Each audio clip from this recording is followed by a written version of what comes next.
Hey everyone, welcome back. Tonight we're diving into something darker than usual. So before we begin, go ahead and get comfortable.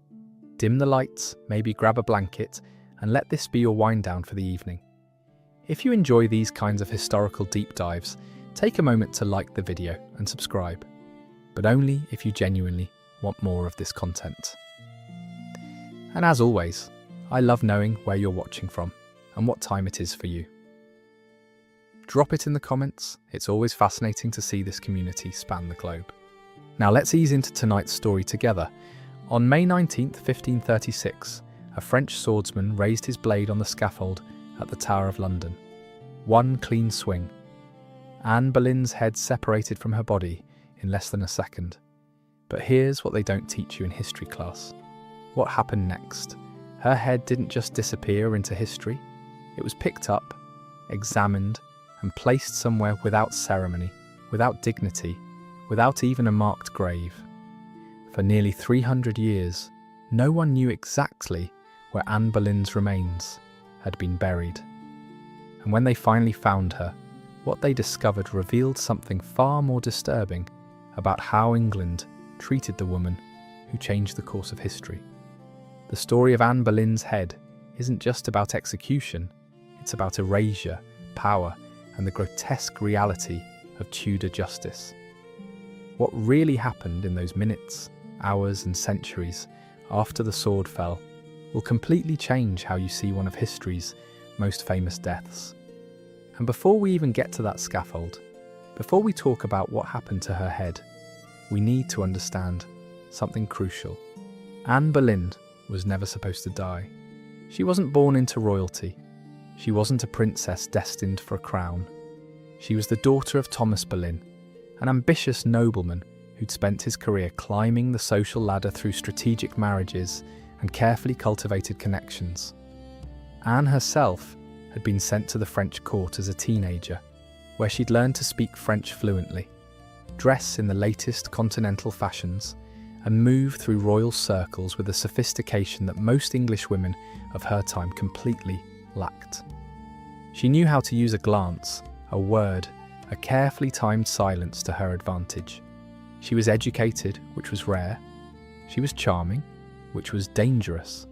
And she was smart enough to know that in a world run by men, a woman's power came from knowing exactly when to say yes and when to say no. King Henry VIII noticed her around 1526. At that point, Henry was still married to his first wife, Catherine of Aragon, a Spanish princess who had given him a daughter, Mary, but no surviving sons. Henry was also sleeping with Anne's older sister, Mary Boleyn, in one of those casual royal affairs that everyone at court knew about but no one discussed. Mary had been compliant, grateful for the attention, willing to be used, and then discarded when Henry got bored.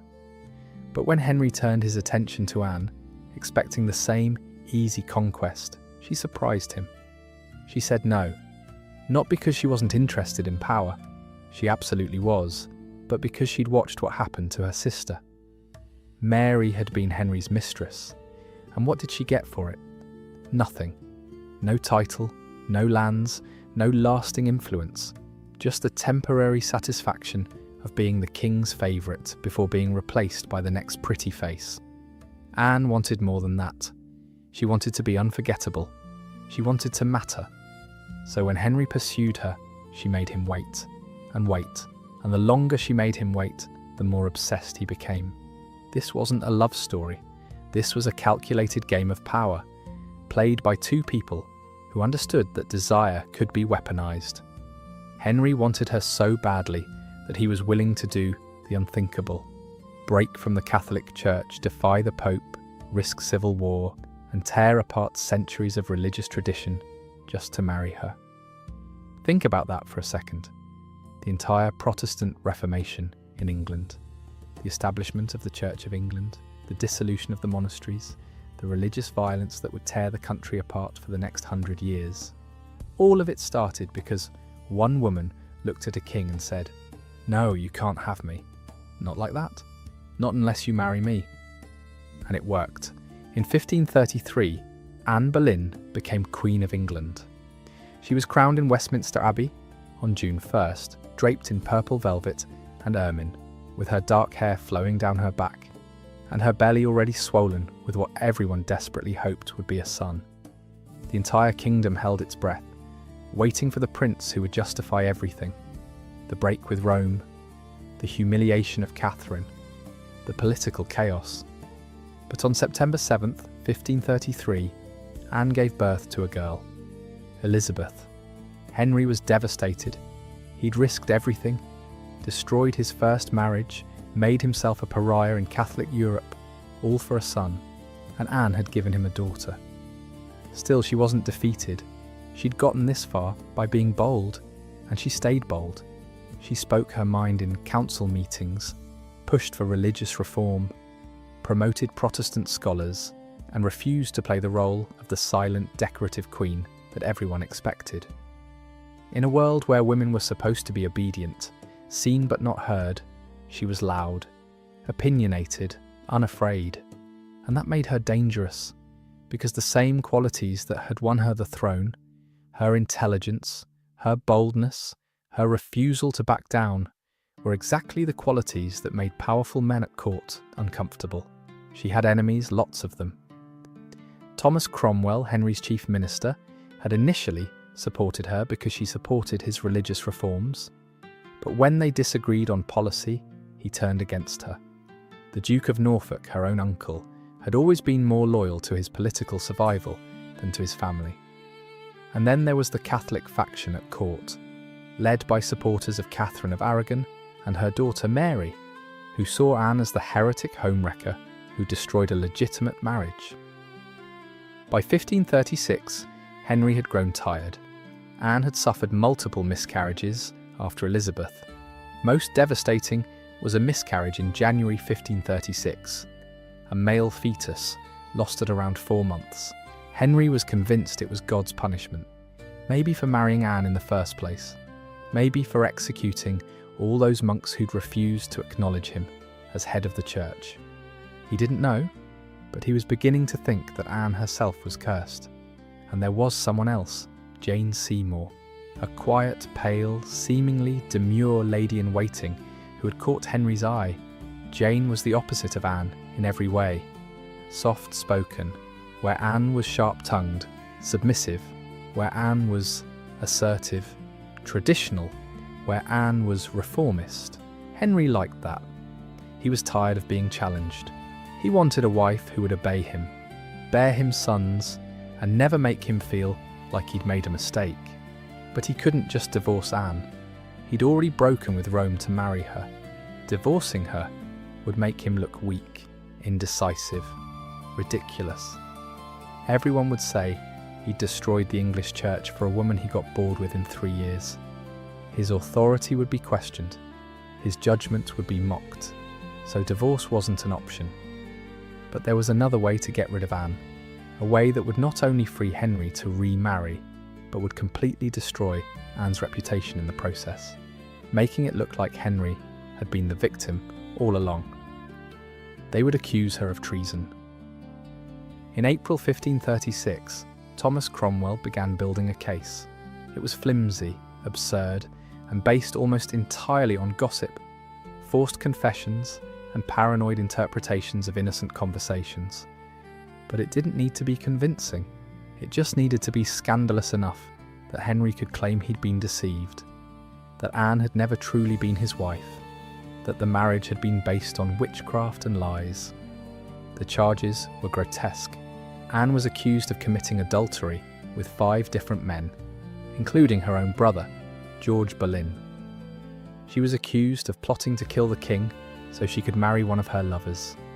She was accused of mocking Henry's sexual performance, laughing at him behind closed doors, using witchcraft to seduce him in the first place. None of it made sense. The timeline was impossible. On some of the dates, she was supposed to have been sleeping with these men. She was either recovering from childbirth, too pregnant to travel, or in a completely different location with dozens of witnesses. The evidence was gossip from servants, jealous courtiers, and one musician who confessed only after being tortured. But none of that mattered, because the trial wasn't about justice. It was theatre, a performance designed to give Henry what he wanted while making it look like he had no choice. On May 2nd, 1536, Anne was arrested during a May Day tournament at Greenwich Palace. She was taken by boat to the Tower of London, the same route she'd travelled just 3 years earlier for her coronation, when the river had been filled with decorated barges and cheering crowds. This time, the river was silent. The only sound was the splash of oars, and Anne's own voice trembling as she asked, "Master Kingston, shall I die without justice?" Sir William Kingston, the constable of the Tower, didn't answer. He didn't have to. They both knew the answer was yes. But before Anne ever set foot on that scaffold, 5 men would die first, and their deaths were far more brutal than hers. Let's talk about who they were, because their stories matter. These weren't just casualties of Henry's paranoia. They were men with lives, families, futures that were destroyed because Anne Boleyn had smiled at them at the wrong moment, or danced with them at the wrong party. First, there was Mark Smeaton, a 29-year-old musician. Mark wasn't nobility. He was the son of a carpenter who'd made his way to court through sheer talent with the virginals and his singing voice. He was handsome in that pretty boy way that made ladies whisper and men sneer. And he was infatuated with Anne, in that hopeless way young men sometimes are with powerful women they can never have. He wrote songs for her. He performed at her banquets, and when Thomas Cromwell's men came for him, he was the easiest target. Because Mark didn't have the legal protections that came with noble blood, he could be tortured. We don't know exactly what they did to him. The records are vague, deliberately so. But we know he was taken to Cromwell's house at Stepney on April 30th, 1536. He went in denying everything. He came out hours later having confessed to adultery with the Queen. Some historians think they used the rack, a device that slowly pulled the body apart by stretching it between 2 rollers, dislocating joints and tearing ligaments. Others think it was the Skevington's daughter, named after its inventor, an iron device that did the opposite of the rack, compressing the body into a tight fetal position until ribs cracked. Breathing became agony and blood leaked from the nose and ears. Or maybe they just beat him. Hours and hours of being punched, kicked, struck with rods, until every inch of his body was bruised, and he was begging them to stop. Willing to say anything they wanted to hear. Whatever they did, Mark broke. He gave them the testimony they needed, admitting to multiple sexual encounters with Anne in specific locations on specific dates. It was all lies, but it didn't matter. His confession gave Cromwell the foundation to arrest the others, and in doing so, Mark sealed not just his own fate, but Anne's. Mark was sentenced to be hanged, drawn, and quartered at Tyburn on May 17th, 1536, 2 days before Anne's execution. Let me explain what that means, because it's important to understand just how differently men and women were executed, even when accused of the same crime. Hanging, drawing, and quartering was reserved for traitors of common birth. It was designed to be as painful, as humiliating, and as public as possible. It was meant to destroy not just the body, but the person's very humanity, reducing them to a spectacle of suffering. The condemned man would be tied to a wooden hurdle, basically a wooden frame or sledge, and dragged through the streets from the Tower to Tyburn, a journey of about 3 miles. The hurdle would be attached to a horse's tail, and as the horse walked, the prisoner would bump and scrape along the cobblestones, his back shredding, his head bouncing, sometimes losing consciousness from the pain and trauma before even reaching the gallows. Crowds would line the streets, throwing rocks, rotting vegetables, dead animals, excrement, anything they could get their hands on. By the time Mark reached Tyburn, his body would be a mess of cuts, bruises, and open wounds. Then came the hanging. But this wasn't a quick hanging designed to break the neck and cause instant death. The executioner would place a noose around the condemned man's neck and hoist him up just high enough that his toes might touch the ground, or not. He'd dangle there, choking, his face turning purple, his body convulsing, fighting desperately for air. But they wouldn't let him die. The executioner would watch carefully, and just before he lost consciousness completely, they'd cut him down.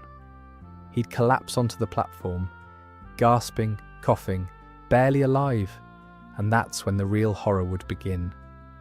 While Mark was still conscious, barely clinging to life, the executioner would use a sharp knife to slice open his abdomen.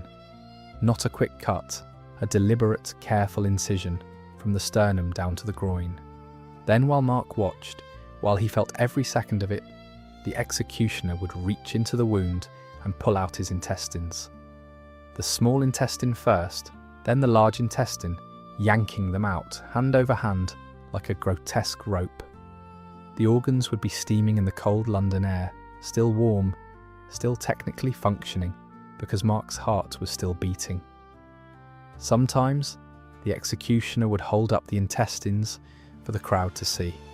Sometimes they'd throw them into a fire pit nearby, and the condemned man would smell his own insides burning.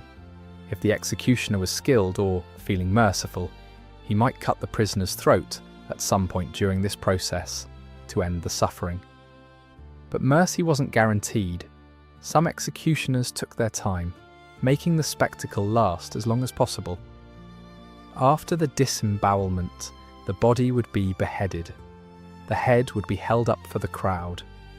Behold the head of a traitor, before being parboiled to preserve it.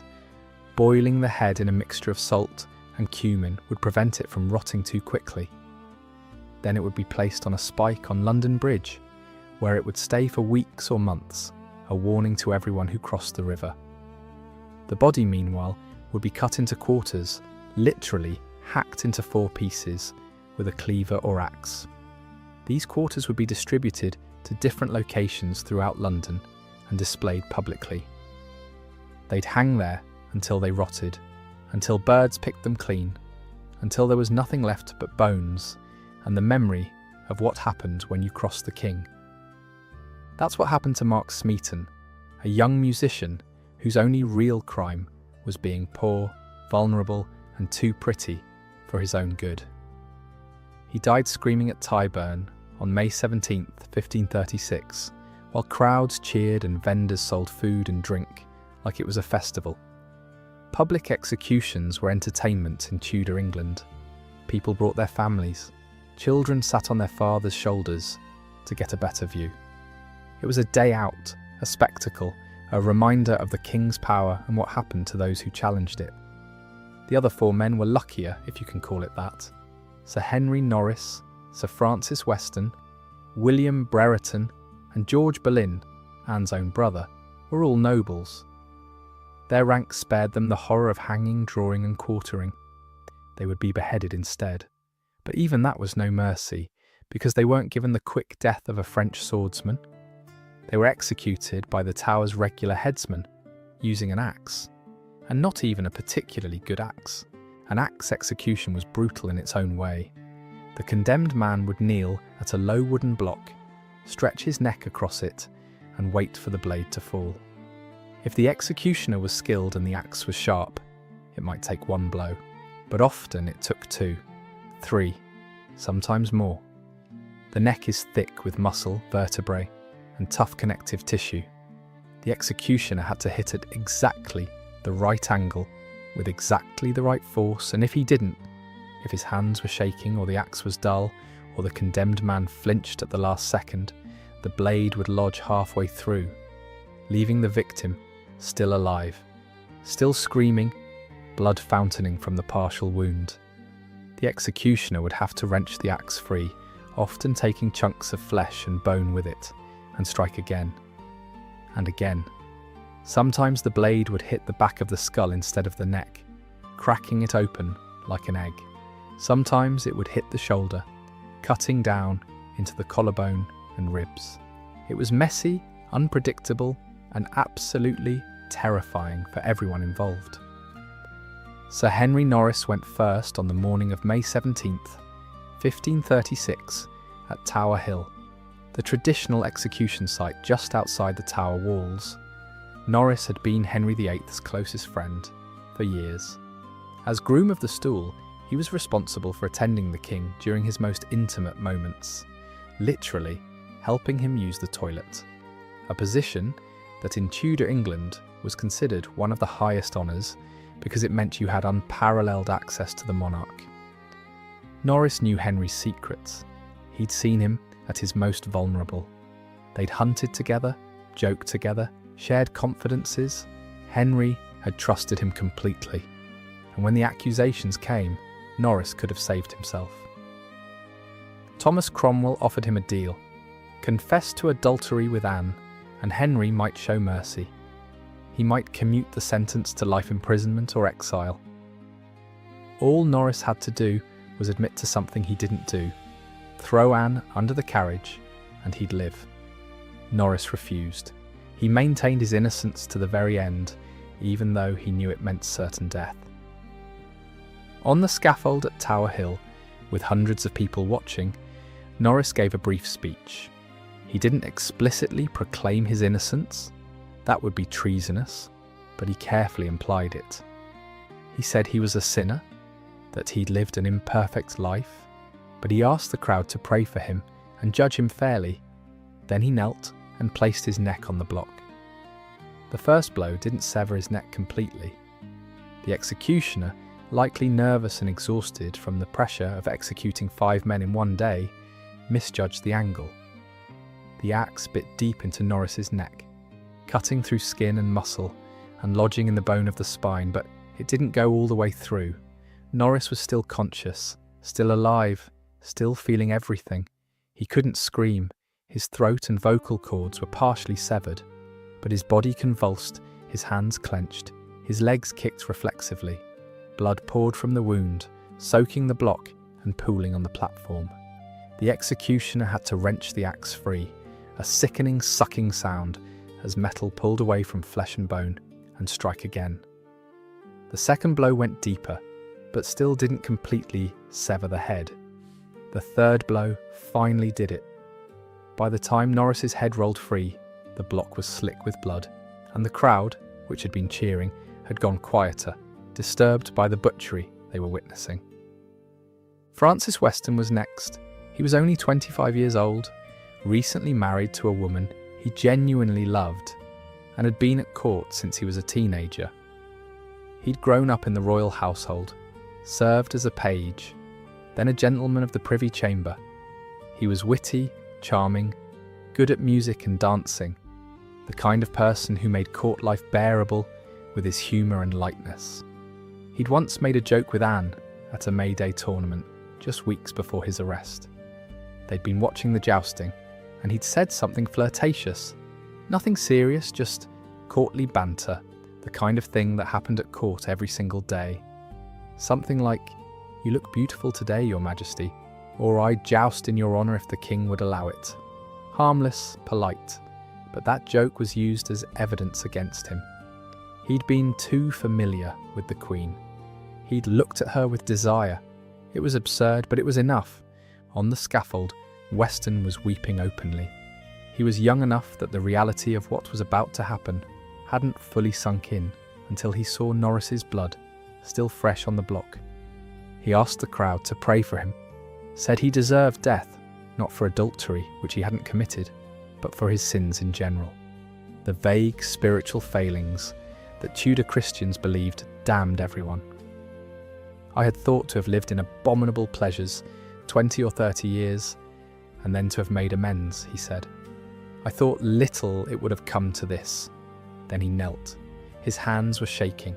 He closed his eyes. The executioner, now covered in Norris's blood and visibly exhausted, raised the axe, but his arms were tired, his aim was off, and the first blow hit Weston's shoulder instead of his neck, cutting deep into muscle and bone. Weston screamed, a horrible gurgling scream because his shoulder was half severed and blood was filling his mouth. The second blow hit the neck, but didn't sever it completely. The third finally did the job, but by then Weston had been conscious for at least 30 seconds of unimaginable agony. His head finally came free, and the crowd was silent now, some people turning away, some vomiting, even the most hardened spectators feeling sick. William Brereton was third. He was older than the others, in his 40s, a powerful landowner from Cheshire who'd made political enemies through his ruthless accumulation of wealth and influence in the Welsh marches. Brereton had a reputation for being cunning, ambitious, and not particularly nice. He'd pushed smaller landowners off their property, manipulated local courts, and generally acted like a tyrant in his region. His enemies had been waiting for an opportunity to destroy him, and Anne's trial gave them that chance.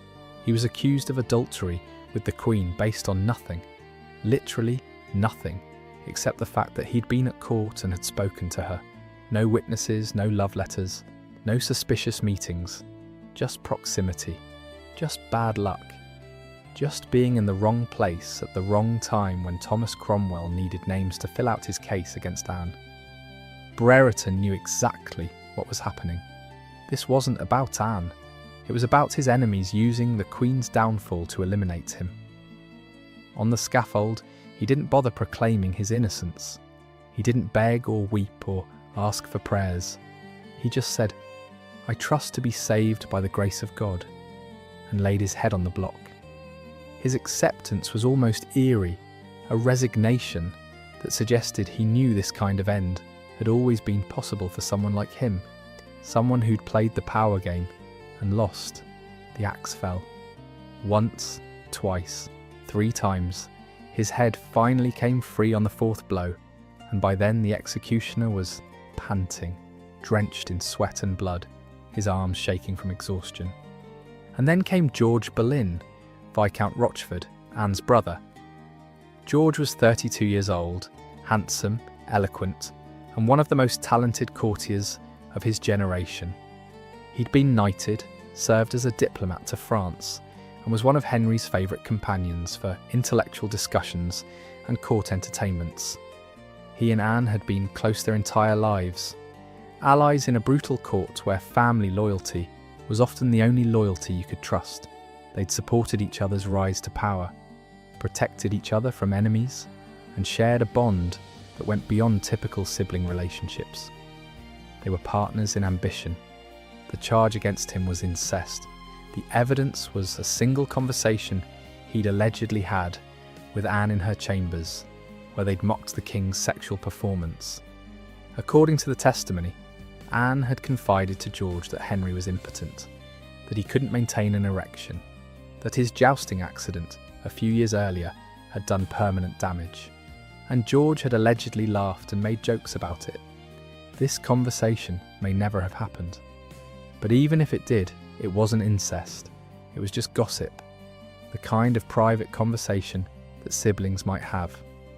But in the paranoid, twisted logic of Thomas Cromwell's case, any private conversation between Anne and George was evidence of something sexual.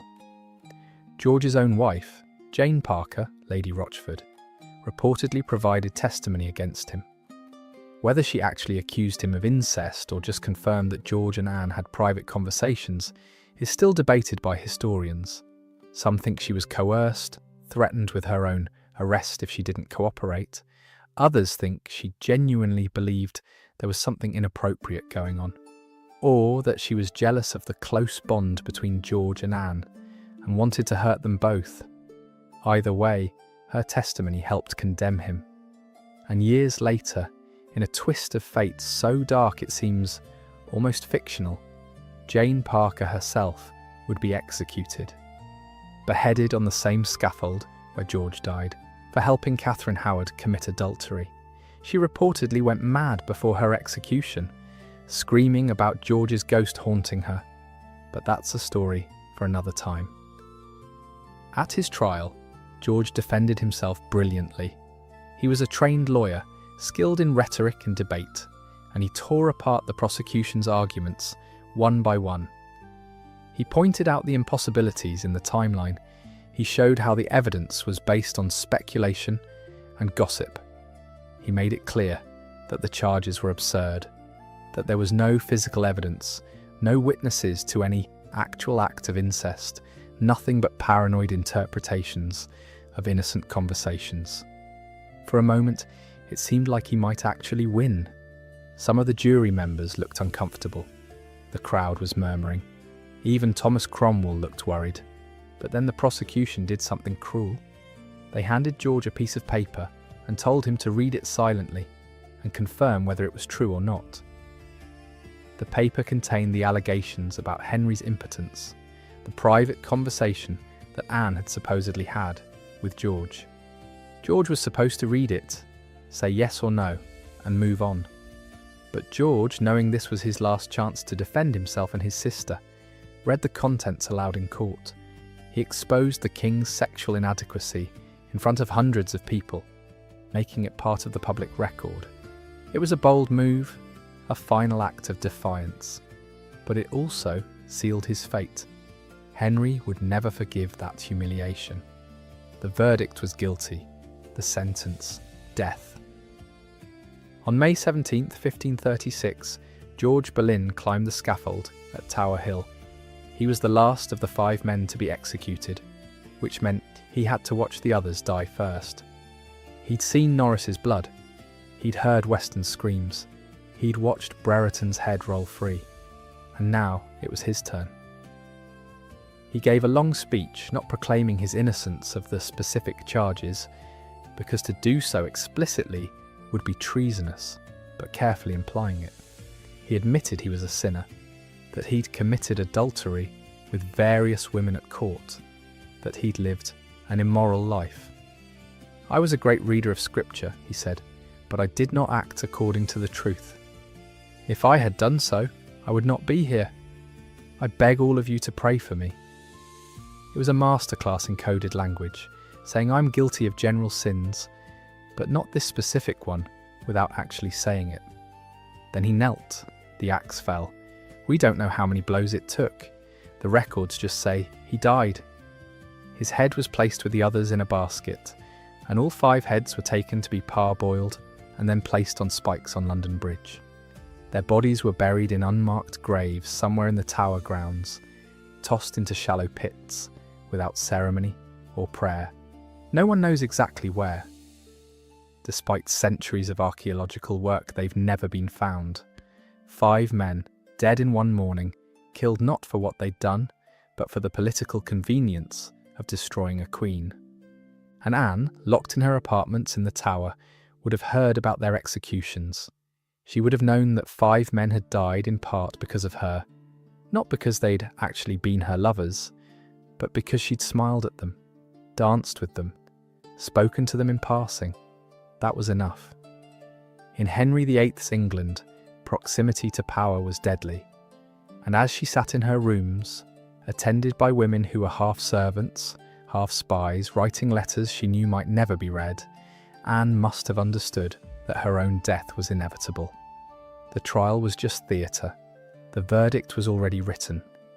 Let's talk about that trial, because it was one of the most grotesque mockeries of justice in English history.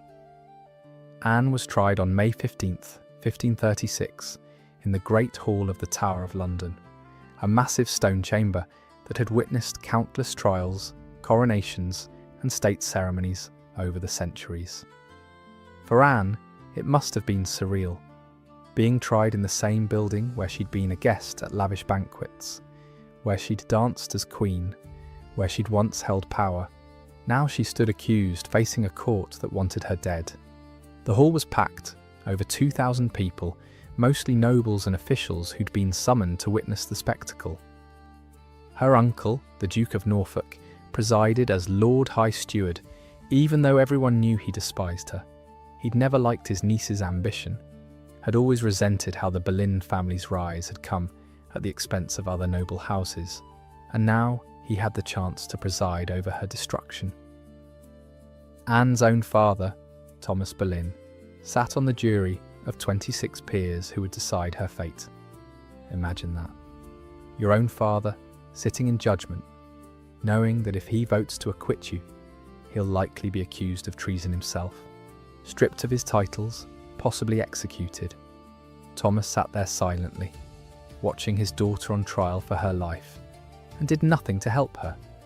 He voted guilty along with everyone else. Self-preservation trumped paternal love.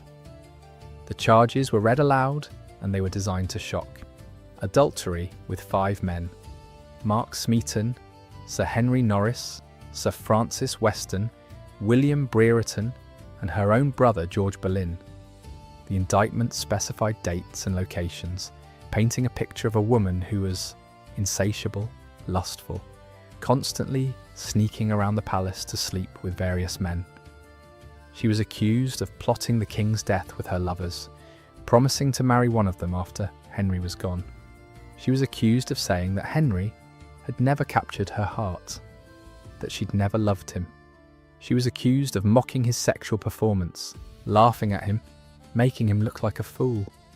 Each charge was more humiliating than the last, designed not just to justify her execution, but to destroy any sympathy the public might have for her. The evidence was thin to the point of transparency.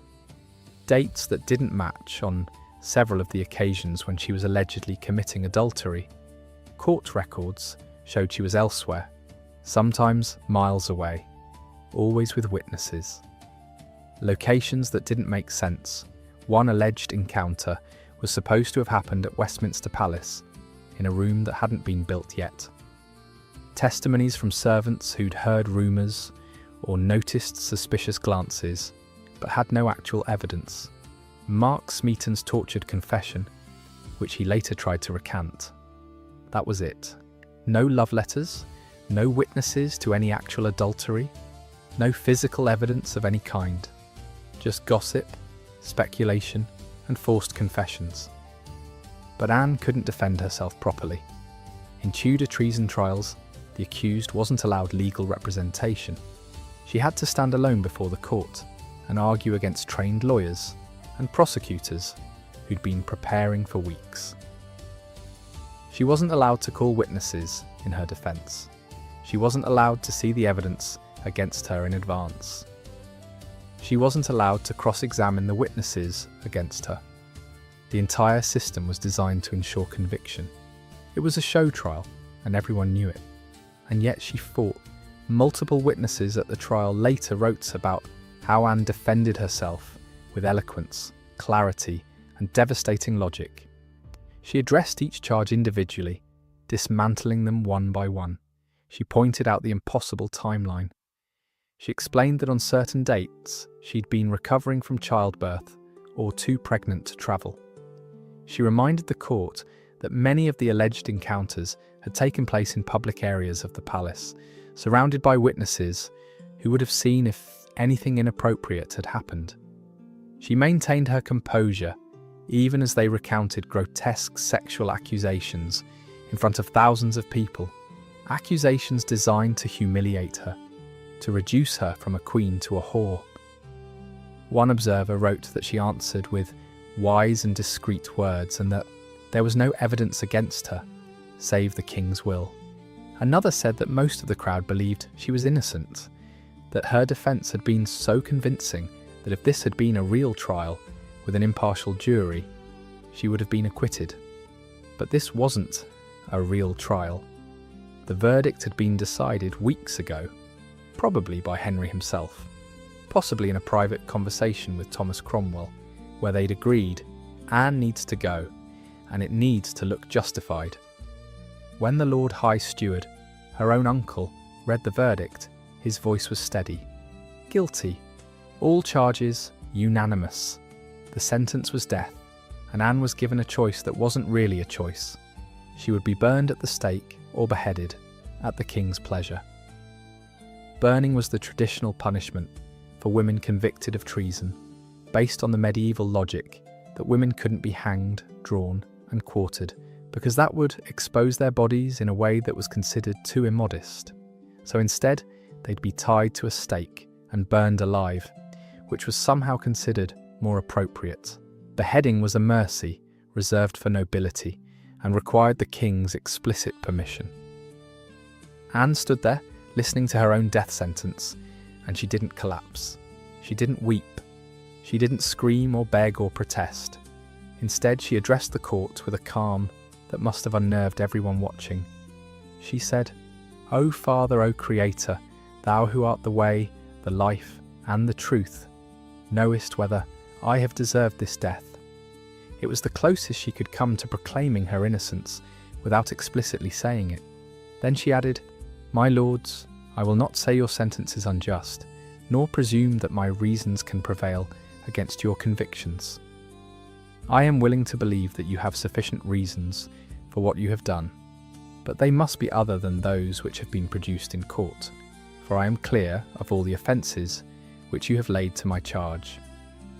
I have ever been a faithful wife to the king, though I do not say I have always shown him that humility which his goodness to me, and the honours to which he raised me, merited. I confess I have had jealous fancies and suspicions of him, which I had not discretion enough, and wisdom to conceal at all times. But God knows and is my witness that I have not sinned against him in any other way. Think not I say this in the hope to prolong my life, for he who saveth from death hath taught me how to die, and he will strengthen my faith." It was brilliant. She'd acknowledged the court's authority without agreeing with it. She'd hinted at her innocence without being treasonous. She'd shown courage and dignity, and she'd given them nothing to gossip about except her bravery. Then she was taken back to her apartments in the royal lodgings of the Tower to wait for her execution. And here's the cruelest part. She had to wait 4 days. 4 full days knowing exactly when she was going to die, unable to do anything but sit in her rooms, attended by women she couldn't trust, writing letters that might never be delivered, praying, crying, trying to make sense of how her life had come to this. Most of us can't even imagine that kind of psychological torture.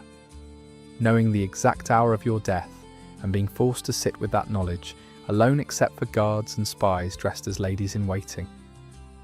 The women assigned to attend Anne during those final days left accounts that are both heartbreaking and disturbing. Anne was erratic, swinging between moods. One moment she'd be calm, almost cheerful, making jokes about her little neck and how the executioner would have an easy job. She'd laugh, almost hysterically, touching her neck and saying things like, "I heard the executioner is very good, and I have a little neck." The women didn't know how to respond. Was she being brave? Was she in shock? Was she having a breakdown?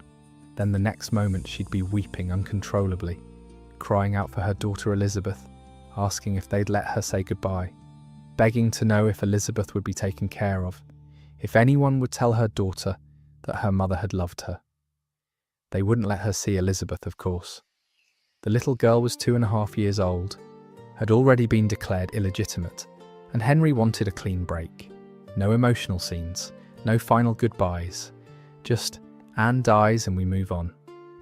She asked about the men who'd been executed.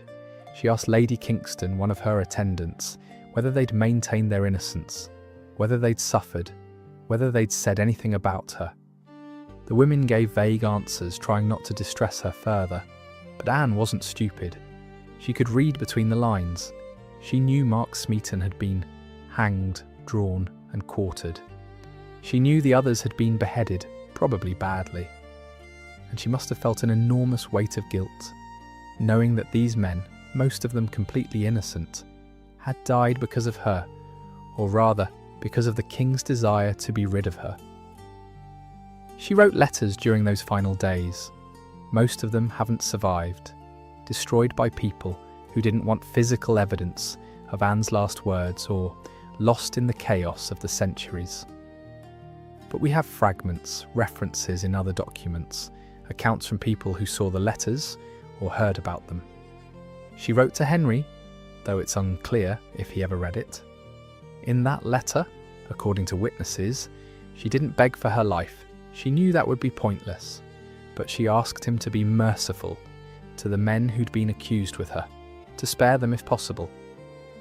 By the time Henry might have received the letter, all 5 men were already dead. She wrote to Thomas Cranmer, the Archbishop of Canterbury, the man who'd annulled Henry's marriage to Catherine of Aragon and made Anne's marriage possible. Cranmer had been one of Anne's supporters, a fellow reformer who believed in the Protestant cause. She asked him to look after Elizabeth, to make sure her daughter wasn't completely forgotten, to see that she received an education and wasn't left to rot in obscurity. Cranmer would later say that Anne faced death with more courage than any person he'd ever seen, and that he was convinced of her innocence, even though he couldn't say so publicly without risking his own life. She also wrote to her ladies thanking them for their service, asking them to pray for her soul, asking them to tell Elizabeth, when she was old enough to understand, that her mother had loved her. Every word was careful, measured, diplomatic. Anne knew these letters might be read aloud in court, might be used as evidence, might be twisted into something they weren't. So she was gracious. She praised Henry even though he was murdering her. She accepted her fate even though it was based on lies. She played the game until the very end, because that's what survival in the Tudor court required. And even though she wasn't going to survive, she could at least control her legacy. On the night of May 18th, the night before her execution, Anne was told that the time had been moved up. Originally scheduled for noon on May 19th, it was now set for 9 a.m. Some historians think this was a mercy, reducing the hours she'd have to wait in terror. Others think it was Henry being impatient, wanting it over with, so he could move forward with Jane Seymour. Either way, Anne was relieved. She'd been dreading the wait, the hours of sitting in her room knowing death was coming closer with every minute. Moving it up meant less time to think, less time to be afraid, less time for her mind to torture her with images of what was about to happen. She asked if she could receive communion, the Catholic sacrament she'd been raised with, before becoming a supporter of Protestant reform. Permission was granted. A priest came to her chambers, heard her confession, and gave her the Eucharist. And then Anne did something extraordinary. She swore on the consecrated host, the literal body of Christ in Catholic theology, that she was innocent of the crime she'd been accused of. This was the most solemn oath a person could make in Tudor England. By swearing on the Eucharist, she was saying, "I'm about to meet God, and I swear before him that I did not commit adultery, that I did not plot against the king, that I am dying innocent." If she was lying, she'd be condemning her own soul to hell. Every person in that room knew the weight of what she'd just done. And yet, it didn't matter. The execution would proceed as planned. Then Anne tried to sleep. We don't know if she managed it. Probably not. How do you sleep knowing you'll be dead in a few hours? How do you close your eyes knowing they'll never open again? Most likely, she lay awake in the dark, listening to the sounds of the tower, guards changing shifts, birds calling, the distant chime of church bells marking the hours, each one bringing her closer to dawn, closer to the scaffold, closer to the moment when a French swordsman would separate her head from her body. The morning of May 19th, 1536, dawned clear and warm. It was going to be a beautiful day, the kind of spring morning that makes you grateful to be alive. Anne dressed carefully, in a grey damask gown with a crimson kirtle underneath. Red, the colour of martyrdom in Christian iconography. She wore a cape trimmed with fur, despite the warm weather. Perhaps for warmth, because she was shaking, or perhaps for dignity, because she wanted to look like a queen, even in death. She wore a headdress that she would later remove on the scaffold, and underneath her hair was pinned up tightly, so nothing would obstruct the blade. She was calm.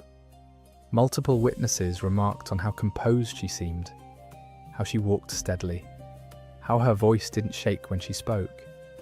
One observer said she seemed as if she was going to a great feast. Another said she looked joyful as she walked to her death. Whether this was genuine acceptance, shock, or just Anne giving one final performance, we'll never know. Around 8 a.m, she was led out of her apartments in the royal lodgings and across Tower Green to the scaffold. This wasn't a public execution in the streets like Mark Smeaton's. It was semi-private, held within the tower walls. Only certain people had been allowed in: nobles, officials, guards, and a few others who'd managed to get permission or bribe their way inside. Maybe 1,000 people total. Still a crowd, but a controlled one. Henry himself wasn't there.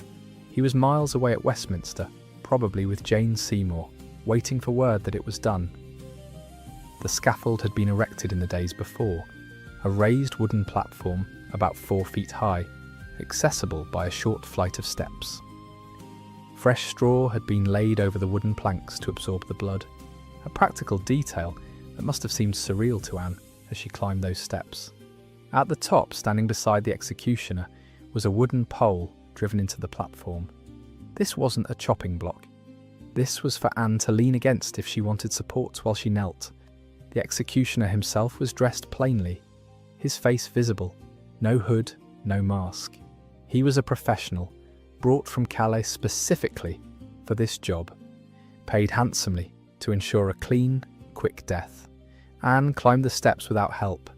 At the top, she turned to face the crowd, and for a moment, she just looked at them. 1,000 faces staring back at her, some sympathetic, some hostile, some just curious, wanting to see how she'd handle this final moment. And then Anne Boleyn, Queen of England for 3 years, gave her final speech. "Good Christian people," she began, her voice clear and steady, carrying across the green. "I am come hither to die, according to law, and therefore I will speak nothing against it." Already she was being diplomatic, acknowledging the court's authority, not challenging the verdict publicly. "I come here only to die, and thus to yield myself humbly to the will of the king, my lord." She praised Henry, the man who was murdering her. "And if in my life I did ever offend the king's grace, surely with my death I do now atone." She was giving him what he wanted, public submission, acceptance of her fate, no drama. "I come hither to accuse no man," she continued, "nor to speak anything of that whereof I am accused, as I know full well that aught I say in my defence doth not appertain to you." This was her coded way of saying, "I'm not going to talk about whether I'm guilty, because it doesn't matter. The verdict was decided before the trial even started. I pray and beseech you all, good friends, to pray for the life of the king, my sovereign lord and yours, who is one of the best princes on the face of the earth, who has always treated me so well that better could not be." That line must have stuck in her throat. Henry had destroyed her life, killed 5 innocent men, and was about to kill her, and she had to stand there and call him one of the best princes on the face of the earth. But she did it because saying anything else would endanger Elizabeth. "Wherefore I submit to death with good will, humbly asking pardon of all the world. If any person will meddle with my cause, I require them to judge the best." That was it. Her hint at innocence. Judge the best. Look at the evidence fairly. See the truth. But she couldn't say more than that. "Thus I take my leave of the world, and of you," she said, her voice finally showing a tremor of emotion. "And I heartily desire you all to pray for me. O Lord, have mercy on me." She repeated it louder. "O Lord, have mercy on me. To God I commend my soul. To God I commend my soul." Jesus Christ, receive my soul. It was done. She'd given them nothing scandalous, nothing that would hurt Elizabeth, nothing they could twist into propaganda. Just dignity, courage, and a carefully worded speech that protected everyone she loved while hinting at the injustice of what was happening. Then she removed her headdress, handing it to one of her ladies who'd been allowed to stand nearby. She removed her cape. Underneath, she was wearing just the grey gown with the crimson showing at the neck and sleeves. Her ladies helped her tuck her long dark hair into a linen cap so nothing would obstruct the blade. Every movement was practiced, almost ritualistic, as if she'd rehearsed this moment in her mind 1,000 times. Here's where most people get the execution wrong. There was no block. When you're beheaded with a sword instead of an axe, you don't lay your head on a wooden block.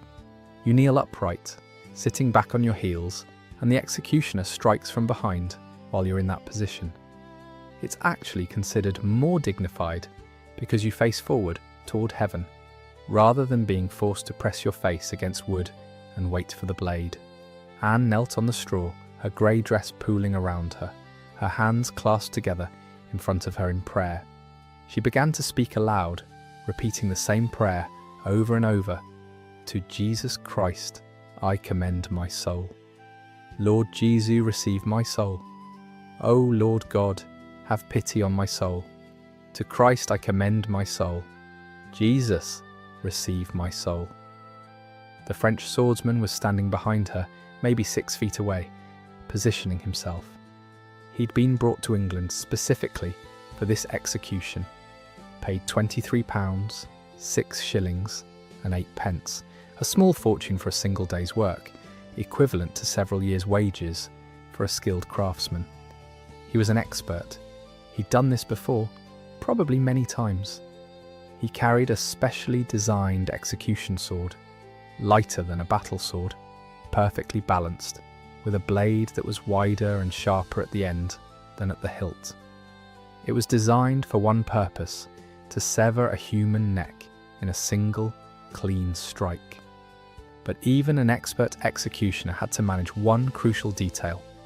The condemned person had to be relaxed. A tense neck makes the cut harder, less precise.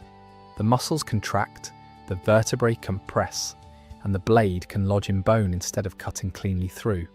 So the executioner used a trick, a psychological maneuver designed to distract Anne at the crucial moment. He called out to his assistant, who was standing on the other side of the scaffold, "Bring me the sword." Anne turned her head instinctively toward his voice, thinking the sword was being fetched from somewhere else, that she had a few more seconds. In that moment, with her neck slightly turned, slightly relaxed, the swordsman took 2 quick steps forward and swung. The blade cut through air, then flesh, in less than a second. It severed skin, muscle, the carotid arteries, the jugular veins, the trachea, the esophagus, and the cervical vertebrae in one perfect strike. Anne's head separated from her body and tumbled forward into the straw, her mouth still forming the words of her prayer. Commend my soul. Blood sprayed from the severed arteries, a crimson fountain that shot several feet into the air before gravity and dropping blood pressure pulled it down. It soaked the straw, splattered across the wooden platform, misted through the air in a fine red spray that caught the morning sunlight. Some of it hit the executioner, some of it hit the women standing nearby. The smell was immediate and overwhelming, hot, metallic, mixed with the smell of released bowels, because death relaxes all the body's sphincters. Anne's body remained upright for just a moment, kneeling there headless, nerves still firing, muscles still responding to signals from a brain that was no longer attached. Then it toppled sideways onto the scaffold with a heavy thud. The crowd gasped. There was a collective intake of breath, and then complete silence. No one moved, no one spoke. They just stood there, staring at what they'd witnessed. The King of England had just executed his own wife. A woman who'd been Queen of England 3 years ago, who'd changed the entire religious landscape of the country, who'd been one of the most powerful women in Europe, was now a headless corpse lying in straw, soaked with her own blood. The French swordsman bent down and picked up Anne's head. In traditional executions outside the tower, he would have held it up high and shouted, "Behold the head of a traitor," for the crowd to see. But this execution was different. Anne hadn't been a traitor in the traditional sense. She'd been the king's wife, the mother of a princess, and until very recently, one of the most powerful women in the kingdom. So the executioner didn't parade her head around. He simply placed it beside her body in the straw, which was now completely soaked with blood, dark red and glistening in the morning sun. And here's something that's often forgotten. Anne's head was still conscious for a few seconds. Modern neuroscience tells us that the brain doesn't die immediately after decapitation. When her head was severed from her body, her heart was still beating for a few seconds, still pumping blood, and her brain, now separated from her body, still had residual oxygen in its tissues, enough for roughly 4 to 10 seconds of minimal consciousness. Not complex thought, not full awareness, but something. Basic sensory input. The ability to process light, sound, maybe even pain, though the speed of the cut probably prevented pain signals from registering.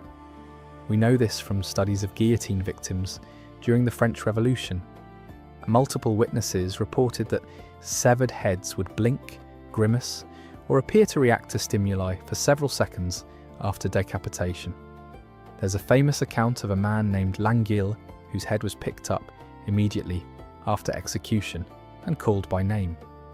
Witnesses claimed his eyes opened, focused on the speaker, then closed. The name was called again, and again the eyes opened briefly before closing for the final time.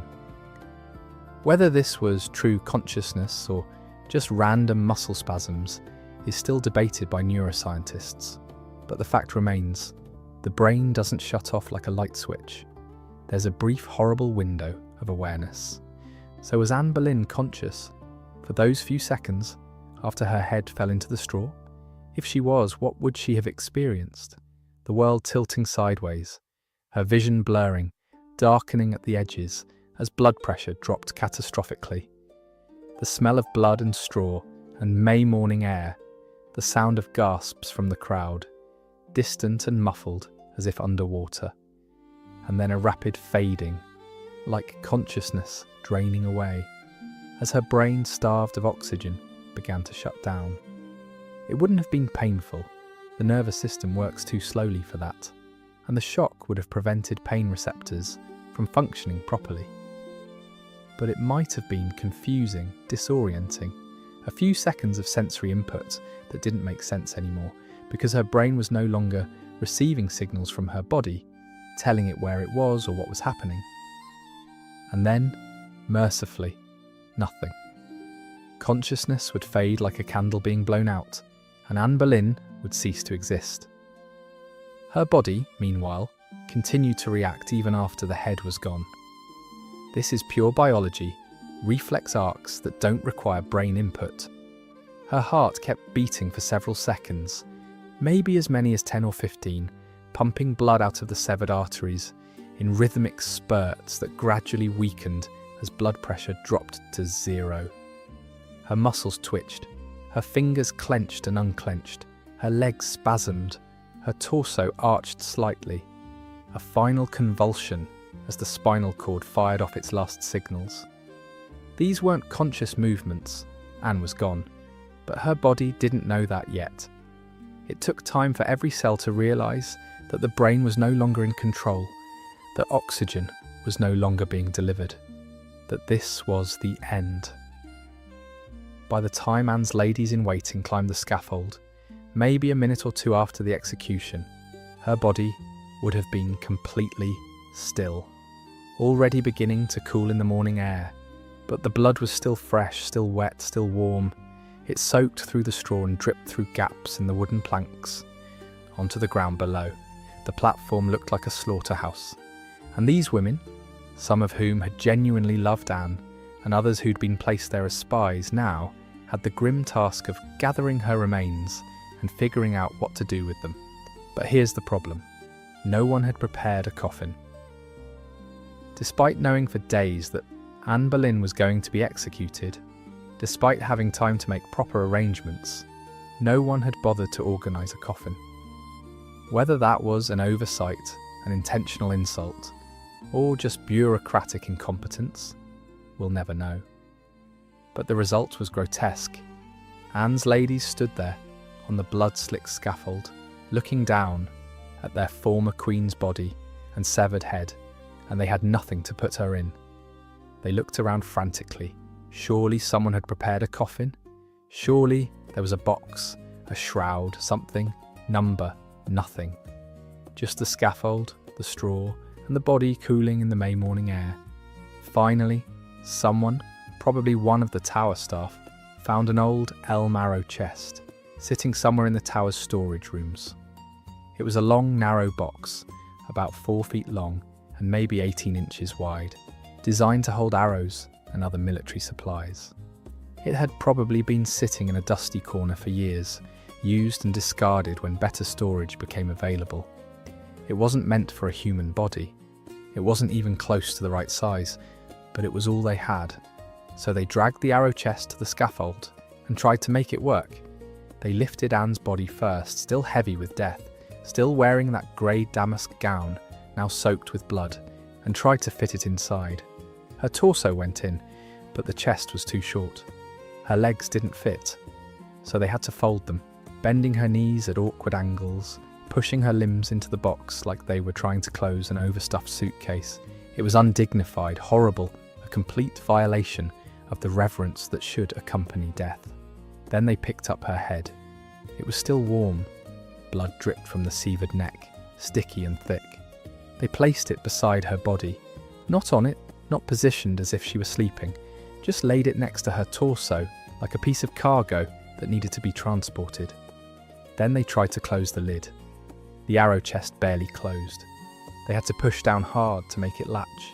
And even then, blood was seeping from the seams. No ceremony? No prayers yet? No marking of the grave? Just Anne Boleyn, Queen of England, stuffed into a storage box like garbage. And here's where it gets even more disturbing. Where were they supposed to bury her? Anne had no tomb waiting for her. She wasn't being laid to rest in Westminster Abbey, alongside kings and queens. She wasn't even being buried in a proper cemetery with a marked grave. The Tower of London had a small chapel, St. Peter ad Vincula, which translates from Latin as St. Peter in Chains, a grimly appropriate name for a church that served primarily as the burial ground for executed prisoners. That's where most high-profile tower victims ended up, buried in unmarked graves beneath the stone floor. But even there, no one had dug a grave for Anne. They'd simply forgotten, or decided it wasn't important, or assumed someone else would handle it. Either way, there was no grave ready. So Anne's ladies, along with some tower guards, carried the arrow chest across Tower Green. 6 women struggling with a heavy wooden box that kept threatening to come open, blood still seeping from the seams and dripping onto the grass. It must have been a horrible journey, just a few dozen yards, but feeling like miles. They entered St. Peter ad Vincula through the main doors, and there they found the chaplain, who looked at the chest with barely concealed horror. He hadn't been told to prepare anything either. He was just a priest going about his day, and suddenly he's confronted with a box containing the former Queen of England's body. They set the chest down in the chancel area near the altar, and someone, possibly the chaplain, possibly one of the tower staff, started digging right then and there. No pre-planned burial spot, no measured location, no consideration for where other bodies might be buried or how to organise the space. Just, we need a hole in the floor large enough for this box, and we need it now. They dug through the stone flooring, breaking it apart with chisels and hammers, then dug into the earth beneath. The grave was shallow, maybe 3 feet deep at most. Not nearly deep enough for a proper burial, according to church guidelines, which specified at least 6 feet to prevent animals from digging up the remains and to contain the smell of decomposition. But 3 feet was good enough for an executed traitor. When the hole was ready, they lowered the arrow chest into it. There was no gentleness, no careful positioning. They just dropped it in, and it landed with a thud that echoed through the chapel. The chaplain said a few prayers, we don't know exactly which ones, but probably the standard Catholic funeral rites. In paradisum deducant te angeli. May the angels lead thee into paradise. Requiem aeternam dona ei, Domine. Eternal rest grant unto her, O Lord. Words he'd said over countless bodies, most of them criminals, traitors, people who died violently and shamefully. Just another day at St. Peter ad Vincula. Then they shoveled dirt back over the chest, replaced the stone flooring as best they could, though the stones never quite fit back together properly, leaving a visible patch where the floor had been disturbed. And that was it. Anne Boleyn, who had been Queen of England, who had changed the course of Western Christianity, who had worn a crown and sat on a throne and been one of the most powerful women in the world, was now buried in an unmarked grave beneath a chapel floor. No headstone, no plaque, no inscription, nothing. If you'd walked into St. Peter ad Vincula that afternoon, you wouldn't have been able to tell that anyone had been buried there. It looked like every other patch of floor, indistinguishable from the dozens of other unmarked graves that dotted the chapel. Within hours, the evidence of Anne's execution was being systematically erased. The straw on the scaffold was swept away and probably burned. The blood was scrubbed from the wooden platform, or at least someone tried to scrub it, though blood soaks into wood grain and never fully comes out. If you looked closely at the scaffold planks later, you could probably still see dark stains where Anne's blood had pooled. The scaffold itself was dismantled within a day or two. The boards were likely reused for something else. Wood was expensive, and the Tudor government was always looking to save money. Within 48 hours, Tower Green looked normal again, just another patch of grass inside the fortress walls, and Anne Boleyn was gone. Her name began disappearing from official records almost immediately. Documents that mentioned her were altered or destroyed. Portraits were taken down or painted over. Her face literally scraped off the canvas and replaced with Jane Seymour's. The B initials she'd had carved into stonework at Hampton Court Palace and other royal residences were chiselled away or covered with Jane's J initials. At Hampton Court you can still see places where Anne's symbols were removed. Faint outlines in the stone where her badge had been, now empty. It was a systematic erasure, a deliberate attempt to wipe her from history, as if she'd been a mistake that needed correcting, as if 3 years of her queenship had been a bad dream England was now waking up from. But even as they were erasing Anne's memory, they couldn't erase the consequences of her existence. The break with Rome was permanent. The Church of England existed now, and there was no going back. The monasteries had been dissolved, their wealth redistributed to the crown and Henry's supporters. The religious landscape of England had been fundamentally altered, and Elizabeth, Anne's daughter, the little girl who disappointed everyone by not being a boy, was still alive, still in the line of succession, still carrying Anne's blood and her intelligence and her refusal to be diminished. Henry moved on with shocking speed. Within 24 hours of Anne's execution, he was formally betrothed to Jane Seymour. Within 11 days, they were married in a quiet ceremony at Whitehall Palace. No elaborate celebrations this time, no coronation for Jane. Henry had learned his lesson about making too much fuss over wives who might disappoint him. Jane was pale, mousy, easily controlled. She gave Henry what he wanted, a son, Edward, born in October 1537. But Jane died 12 days after childbirth from puerperal fever, an infection that was almost always fatal in an era without antibiotics. Henry mourned her genuinely, called her his true wife, and would eventually be buried beside her when he died in 1547. Jane was the only one of his 6 wives to receive that honour, not because she was the best wife or the most beloved, but because she died before she could disappoint him, before he could grow bored or angry or suspicious. She gave him a son, and then conveniently departed before the relationship could sour. Meanwhile, Elizabeth, Anne's daughter, now officially bastardised and disinherited, was shuffled between estates, barely provided for, essentially forgotten. She went from being second in line to the throne to being nobody. Her household was dissolved. Her servants were dismissed. She was given cast-off clothes, aging ladies-in-waiting who didn't want to be there, and just enough money to survive, but not enough to live comfortably. Accounts from Elizabeth's childhood describe a little girl who was whip-smart, precocious, and desperately trying to please her father, while simultaneously making herself invisible enough to not be seen as a threat. She learned to read and write in multiple languages. She studied history, theology, and philosophy with tutors who were amazed by her intelligence, but she almost never spoke about her mother. She couldn't. Mentioning Anne Boleyn could be seen as treasonous, as questioning the king's judgment, as sympathising with a convicted traitor. So Elizabeth learned early to be silent, to be careful, to survive by making herself small and unthreatening and useful, but never too useful, never so visible that someone might decide she needed to be eliminated like her mother had been. It was a delicate balance, and she walked it perfectly for years. When Henry died in 1547, Elizabeth was 13 years old. Her half-brother Edward, Jane Seymour's son, became king. Edward was sickly, bookish, and died young at just 15, without producing an heir. The throne passed to Mary, Catherine of Aragon's daughter, who was a devout Catholic, and saw Elizabeth as the bastard daughter of the woman who'd destroyed her mother's marriage.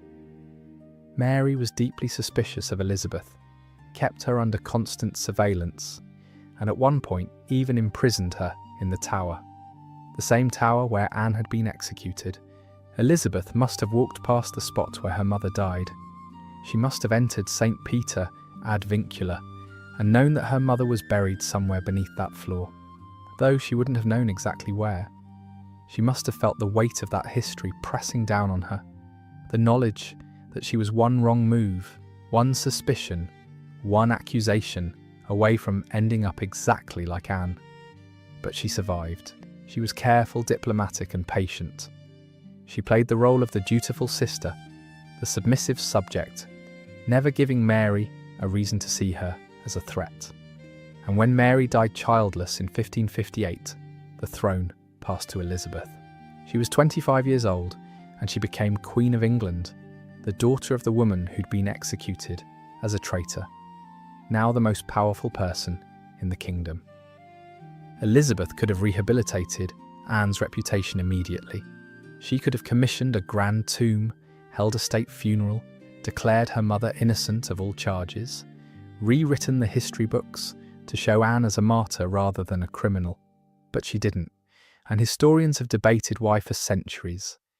The most likely explanation is that Elizabeth understood the danger of reopening old wounds. Her legitimacy as queen was still contested by Catholic Europe, which saw her as the illegitimate daughter of an unlawful marriage. If she defended Anne too openly, it would mean relitigating the entire break with Rome, the validity of Henry's marriage to Catherine of Aragon. Whether Anne had ever been truly queen, whether Elizabeth herself had any right to the throne, it would give her enemies ammunition, fuel for propaganda, reasons to question her authority. So Elizabeth stayed silent about her mother publicly, but that silence wasn't indifference, it was strategy. And while she never spoke Anne's name in public, never commissioned that grand tomb, never issued that proclamation of innocence, there are hints, small subtle hints, that Anne was never far from Elizabeth's mind. Let's talk about those hints because they're fascinating. Elizabeth was obsessed with controlling her image. She micromanaged how she was painted, how she was described in documents, what symbols appeared in her portraits and on her regalia. Every piece of jewellery, every colour, every detail in her clothing was carefully chosen to send a message. And if you look closely at Elizabeth's choices, you can find Anne hidden in them. Elizabeth's signature jewellery was pearls. She wore them constantly, long strands of pearls around her neck, pearl earrings, pearls woven into her elaborate hairstyles, pearls embroidered onto her dresses. In some portraits, she's wearing so many pearls she looks like she's drowning in them. Pearls in Tudor symbolism represented purity and virginity, which reinforced Elizabeth's image as the Virgin Queen, but they also represented tears, grief, and loss. And Anne Boleyn had loved pearls. In every surviving portrait of Anne from her time as queen, she's wearing them. Pearl necklaces, pearl earrings, pearls sewn into her headdress. They were her favourite gemstone, a symbol of her sophistication and status. After Anne's execution, her jewellery was seized by the crown and redistributed. Some of it was melted down, some of it was given to Jane Seymour, There's a portrait of Jane wearing what appears to be Anne's jewellery, a deliberate insult, or perhaps just practical recycling. But some pieces disappeared into the royal collection, and it's entirely possible that Elizabeth, decades later, inherited items that had once belonged to her mother. Did Elizabeth wear Anne's pearls? We don't know for certain, but the fact that Elizabeth, who had hundreds of jewels to choose from, emeralds, rubies, diamonds, gold, wore pearls almost exclusively, is striking. It's as if she was carrying her mother's memory with her, hidden in plain sight, a private grief worn publicly, but never acknowledged. And then there's the locket ring. This is one of the most fascinating artifacts connected to Elizabeth, and possibly to Anne. Elizabeth wore a specific ring her entire adult life, from her coronation in 1558 until the day she died in 1603. She never took it off. Never. There are portraits of Elizabeth from different decades of her reign, and in every single one, if you look carefully at her hands, you can see that ring. It was on her finger for 45 years, and it never came off. When she died, her attendants tried to remove it and discovered it had become embedded in her flesh. The ring had been on her finger for so long, through so many years of aging and slight swelling of the joint, that it was now part of her. They had to cut it off her corpse. Inside the ring was a locket. It opened like a small box, and inside the locket were two miniature portraits. One was of Elizabeth herself. The other was of a woman whose identity has been debated by historians for centuries. The portrait is tiny, barely an inch tall, painted on ivory or vellum, and it has faded significantly over the 400+ years since Elizabeth's death. Some historians believe it's Anne Boleyn. Others think it might be Catherine Parr, Henry VI and final wife, who was kind to Elizabeth during her childhood and acted as a mother figure after Anne's death. We don't know for certain, and the ring has never been opened for modern analysis because it's considered too fragile and historically important to risk damaging. But think about what it means if that portrait is Anne. Elizabeth wore this ring every single day for 45 years. Through wars, rebellions, political crises, marriage proposals, assassination attempts, through everything, that ring stayed on her finger.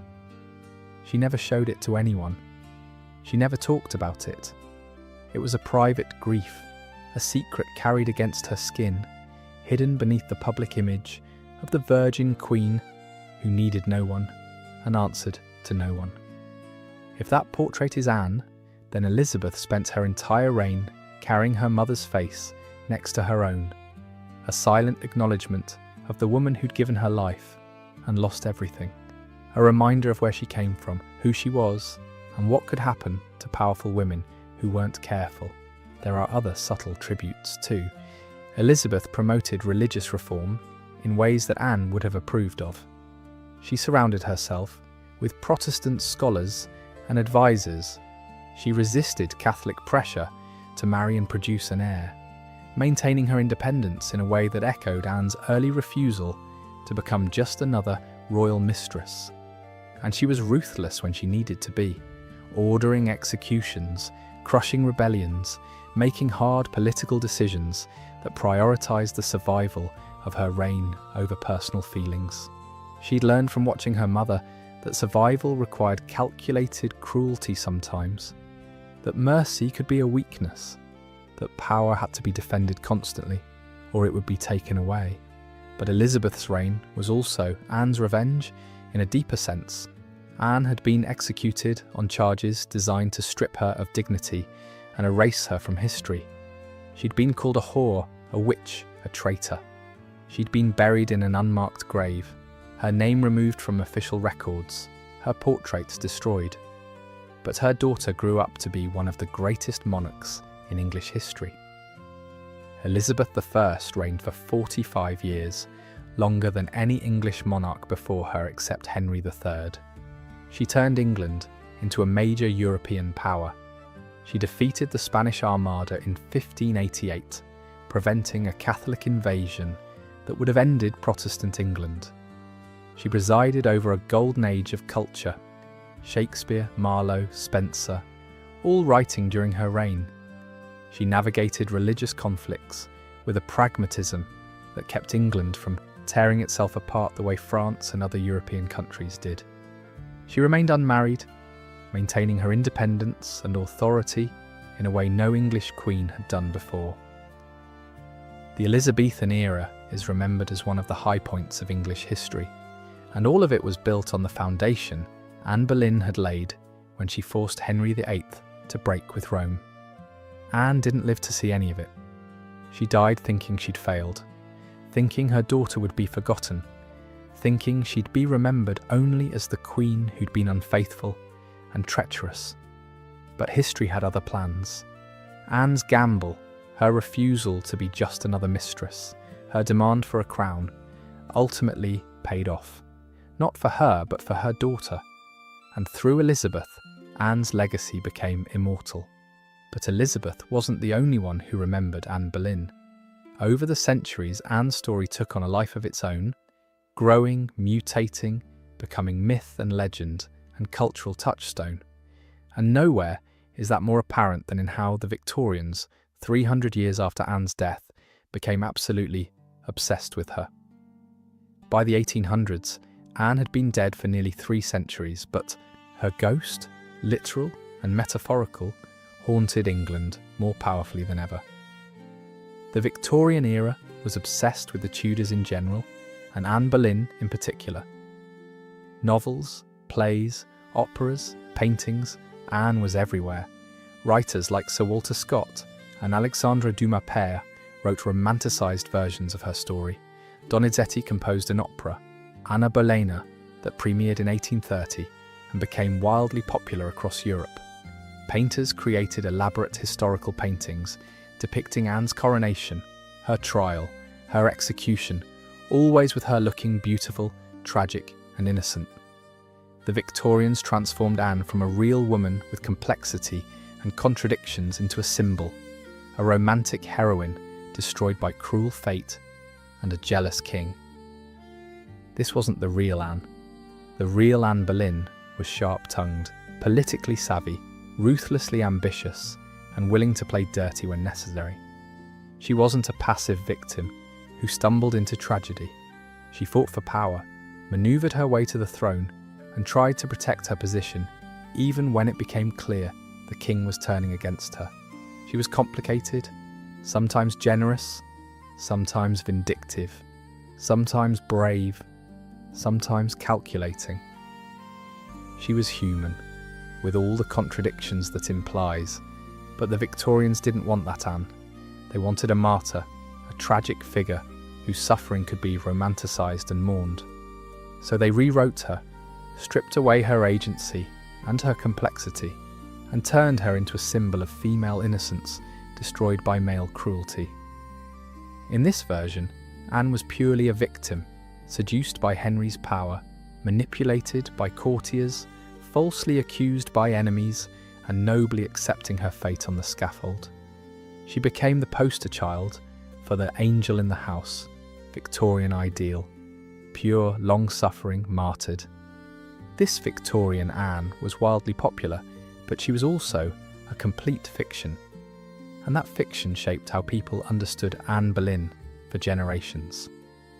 Well into the 20th century, most people's image of Anne came from those Victorian novels and paintings, rather than from serious historical research. She was the tragic queen, the doomed beauty, the woman who loved too much and paid for it with her life. It was a good story, emotionally satisfying, and it fit Victorian ideas about gender and morality. But it wasn't true. Then, starting in the mid-20th century, historians began to push back. Feminist scholars in particular started re-examining the evidence and presenting Anne as a more complex figure, a woman who actively sought power, who used her intelligence and charisma to navigate a brutal political landscape, and who was ultimately destroyed not because she was innocent and pure, but because she threatened a system that couldn't tolerate female autonomy. This version of Anne, defiant, ambitious, complicated, feels closer to the truth. But even this version is still an interpretation, still filtered through our modern values and concerns. And that brings us back to the original question: what really happened to Anne Boleyn's head after her execution? We know it was placed in an arrow chest with her body. We know she was buried in an unmarked grave in St. Peter ad Vincula. We know she stayed there for nearly 300 years. But what we don't know, what we'll probably never know for certain, is whether the skeleton found in 1876 is actually hers. The evidence is strong. The clean sword cut to the neck, the location near the altar, the time period, the build and age of the skeleton, all of it points to Anne Boleyn. But without DNA testing, which has never been conducted and probably never will be, there's no absolute proof. And maybe that's fitting, and because Anne Boleyn has always existed in the space between certainty and mystery. We know the facts of her life, the dates, the events, the execution, but we don't know her mind. We don't know what she felt in those final moments. We don't know if she was guilty or innocent, defiant or defeated, terrified or at peace. We only know that she mattered, and that her head, severed on May 19th, 1536, has haunted England ever since. Today, if you visit the Tower of London, you can stand on the exact spot where Anne Boleyn was executed. Tower Green is a quiet, grassy area tucked between the fortress walls, smaller than you'd expect, maybe the size of a large backyard. Tourists walk past it constantly, snapping photos, laughing, eating ice cream, most of them completely unaware that they're standing on what was once a killing ground. The scaffold is long gone, dismantled within hours of Anne's execution. But in 1866, a memorial was erected on the spot, a low circular stone platform with a glass sculpture in the centre, meant to resemble a cushion placed on a scaffold. Engraved around the perimeter are the names of everyone who was executed there: Anne Boleyn, Catherine Howard, Lady Jane Grey, Margaret Pole, and others. Anne's name is first on the list. It's a strange feeling standing there. The memorial is tasteful, almost understated. There's no drama, no blood, no sense of horror, just a quiet stone circle in the grass, surrounded by ancient fortress walls, with ravens hopping nearby and tourists milling around taking selfies. But if you close your eyes and think about what happened there, the fear, the finality, the way Anne Boleyn knelt on that platform, knowing she had seconds left to live, it becomes haunting. You can almost hear the whisper of steel through air, the gasps of the crowd, the prayers cut short. History feels very close in that moment, pressed against you like a weight. A few yards away is St. Peter ad Vincula, the chapel where Anne is buried. It's open to visitors during certain hours, though you usually have to join a yeoman warder tour to get inside. The exterior is modest: grey stone, a simple bell tower, arched windows with old glass that distorts the light. Inside, it's surprisingly bright. The walls are whitewashed, and sunlight streams through the stained glass windows, creating pools of coloured light on the stone floor. There are wooden pews, a simple altar, and an overall sense of peace that seems at odds with the violence that brought most of the people buried here to their deaths. And beneath the floor, near the altar, marked by a simple marble tile, is where Anne Boleyn's remains are believed to rest. The tile reads, Anne Boleyn, 1536, just her name and the year she died. No title, no Queen of England, no beloved wife or devoted mother, no inscription about her accomplishments, or her faith, or her courage. Just Anne Boleyn, 1536. As if that was all she was, all she ever would be. A name and a date. People leave flowers there. When I visited, there were roses, fresh red roses, their petals still soft, water droplets still clinging to the stems. Someone had placed them there that morning. A silent tribute to a woman who died nearly 500 years ago, Sometimes there are notes too, small pieces of paper tucked between the flowers, with messages: rest in peace, you deserved better, innocent until proven guilty, a woman ahead of her time. Visitors kneel beside the tile to take photos. Some cry, others just stand there for a long time, silent, lost in thought about a woman who lived and died half a millennium ago, but still feels present somehow. The chapel itself has an eerie stillness to it, even when it's full of tourists and their guide is talking about the history. There's a weight in the air, not supernatural exactly, but psychological. A sense that the people buried beneath this floor, Anne Boleyn, Catherine Howard, Lady Jane Grey, Thomas More, Thomas Cromwell, and dozens of others, are still here in some sense. Not as ghosts, but as presences, their stories, their suffering, their humanity pressed into the stones and the air and the collective memory of everyone who enters this space. And if you stay quiet, if you let the tour group move on, and you stand there alone for a moment, you can feel it. The weight of all those deaths, the waste of it, the cruelty and the courage and the desperate human attempts to survive in a system that was designed to destroy people who got in the way. Anne Boleyn's story is one of hundreds that ended in this chapel, but it's the one people remember most. Not because she lived the longest or ruled the best or even because she was innocent, but because she refused to be forgotten. Even in death, even without a proper grave for 3 centuries, even with her head severed from her body and stuffed into an arrow chest, she became legendary. That's power, real power, the kind that outlasts empires and kings and centuries of attempts to erase someone from history. Anne Boleyn's head may have fallen into the straw on May 19th, 1536, but her story is still standing, still being told, still provoking debate and fascination and fierce emotions nearly 500 years later. She changed the course of English history. She broke a kingdom. She defied a king. And when they killed her for it, when they thought they'd silenced her forever, she became more powerful than she'd ever been in life. So tonight, as you drift off to sleep, maybe you'll think about Anne Boleyn, not as a ghost, not as a victim, not as a villain, but as a woman who demanded power in a world that wanted her silent. A woman who lost her head but never lost her voice. A woman whose story reminds us that history is written by the survivors, but sometimes, if you're brave enough and defiant enough and refuse to be erased, you can rewrite it from beyond the grave. Thanks for being here tonight. Sleep well, and I'll see you in the next one.